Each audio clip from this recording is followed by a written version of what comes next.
Hey,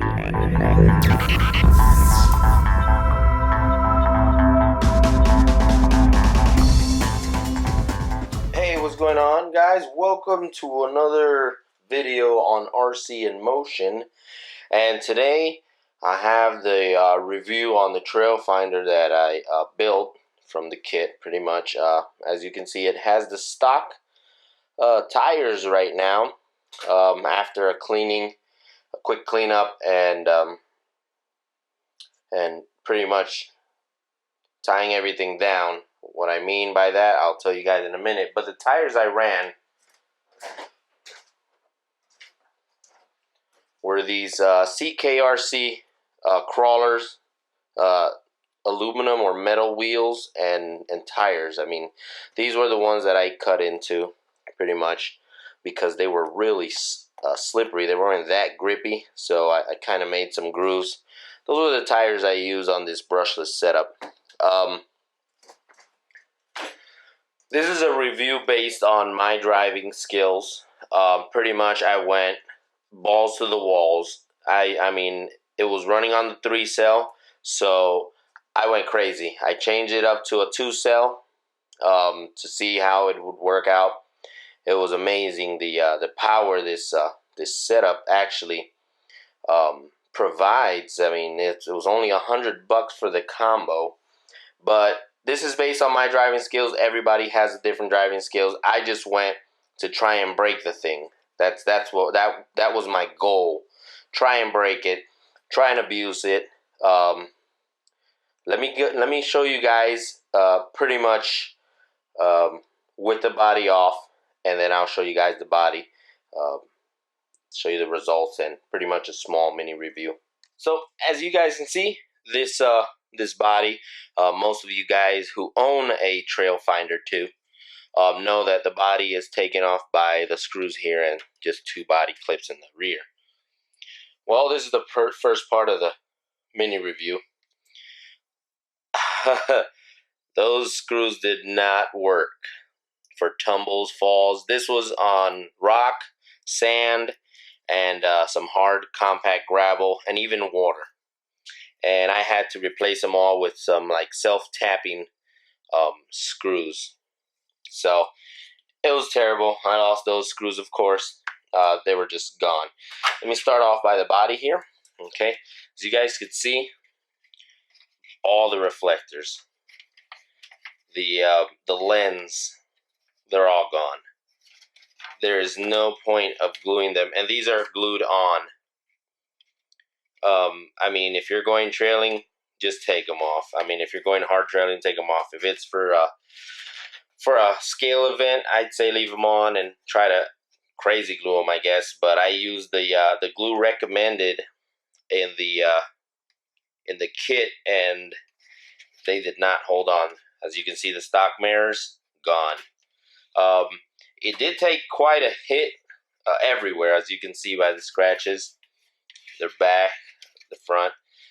There was one significant hit right here. Let me show you this. It totally like cracked the body right there. So I'm gonna have to fix that up with some filler or something. Sand it out and maybe paint that right there with some primer. But I'm gonna have to fix that one. But besides that, everything held in place, to be honest. In the inside, even the detachable grill, all the nuts and bolts are still there. Like I said, just the body ones were the ones that I lost. That covers the body. So body seems pretty strong. I did lose the steering wheel, so no steering wheel. But body seems pretty tough for hard body, so we can put that aside. And now we come to the chassis itself. Okay, so as you guys can see, I had a couple guys at the trails asking me how did I like the setup with the shocks and the leaf springs. I don't know, you guys remember my setup, kind of. Let me show you guys here. And I had to double up on the shackles in order to get more travel over the rocks.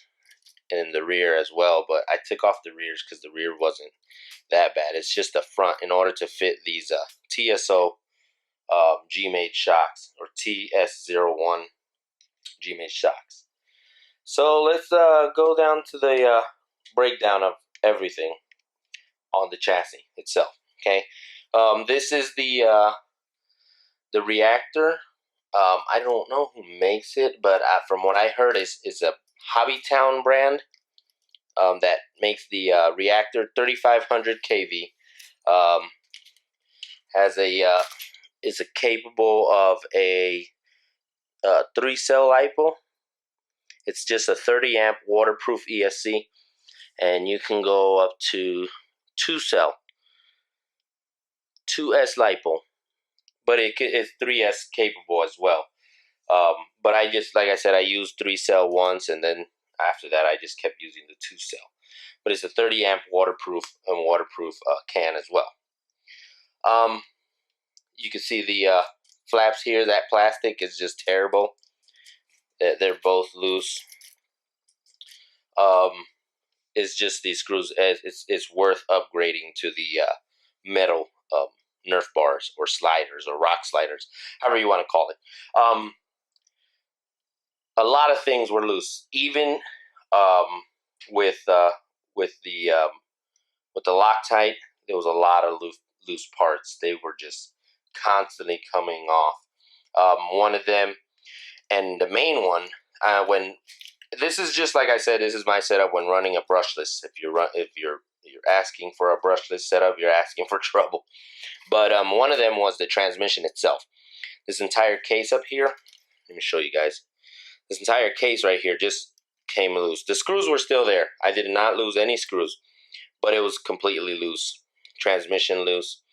What else? The transmission screws here on the side were coming loose. On this side were completely loose. Steering. The entire steering setup was loose. The one here on the servo horn, and then a couple down here on the bottom as well. Leaf springs. I had to replace all the leaf spring screws. These little screws here, these are all from a HPI Savage screw kit. They just come off. Even with or without a brushless, they just come right off. So I had to replace them and Loctite them real good. And so far they've held on. It's just a thicker screw. This is the original screw. My camera could focus there. Sorry. Yeah, so it's a thicker screw than this. But yeah, that was completely loose. It was gone. I had to replace all of them. Let's see. The rear bumper held on pretty good, believe it or not. The rear bumper held on real good. I just had to replace some screws because this was completely loose after the run. So I had to replace them for longer screws. That's the Tough Armor. And then the front one, believe it or not, with the little setup I did with the stock mount, it held on pretty good. Did not budge, did not break. And it didn't come loose at all either. Shackles. Shackles as well. They were loose, completely loose. I think I lost a nut actually on one of the shackles, but they were completely loose. Shocks as well. These tiny nuts that they include in the kit. The screws aren't long enough to catch the nut, so they'll come off quick. So you'd have to replace them with a longer screw and a shorter nut, like a thinner nut. But they came. I lost one of those as well. Besides all of those loose components, I was able to rebuild it again, Loctite everything, completely Loctited, tighten it, torqued it down, and the kit ran perfect. There was no issues whatsoever. Tires work great. I actually used the dirt grabbers as well, the RC 4-wheel drive dirt grabbers with the 1.55 Steelies, And this thing, these are grippy tires. They're real grippy. They don't look as grippy, but they are sticky and grippy.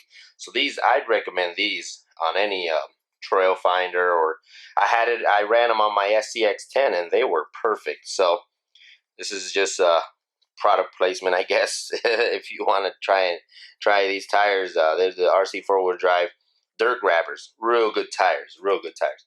So that was my quick review on the RC 4-wheel drive TrailFinder 2.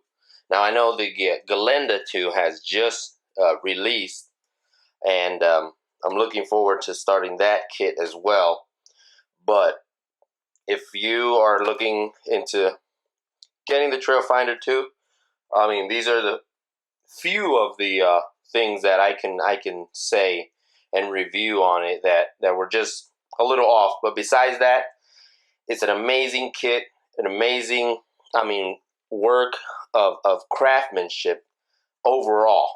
The axles, I mean, when they come out the kit, you have to grease them, and they work perfect. None of them budged. I drove this in water up to here, and it worked perfect. It was like swimming. The truck was swimming, and a couple guys were confused because they said, I've never had mine in that much of water, and I said, well, I mean, you waterproof your equipment, it works perfect. And I've waterproofed everything. I think if you guys check my video a couple videos back, you'll see me waterproofing and what products I use to waterproof. But besides that, it's an amazing kit to have as a trailer, as a rock stomper. I mean, whatever you want to make of it. This is my little rock stomper, I'd say, because I don't trail. I just go crazy. Like I said, it was tested on rocks, gravel, sand, and water.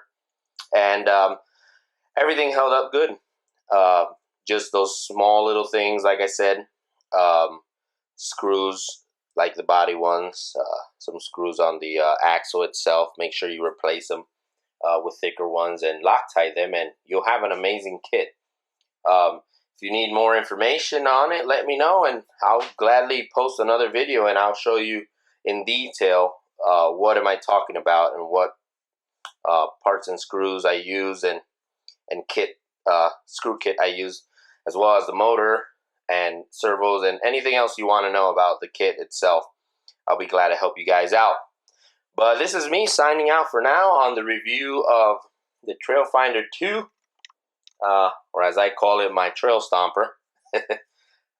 Catch you guys later. Like always, guys, comment, rate, subscribe, and I'll see you guys in the trails or the track.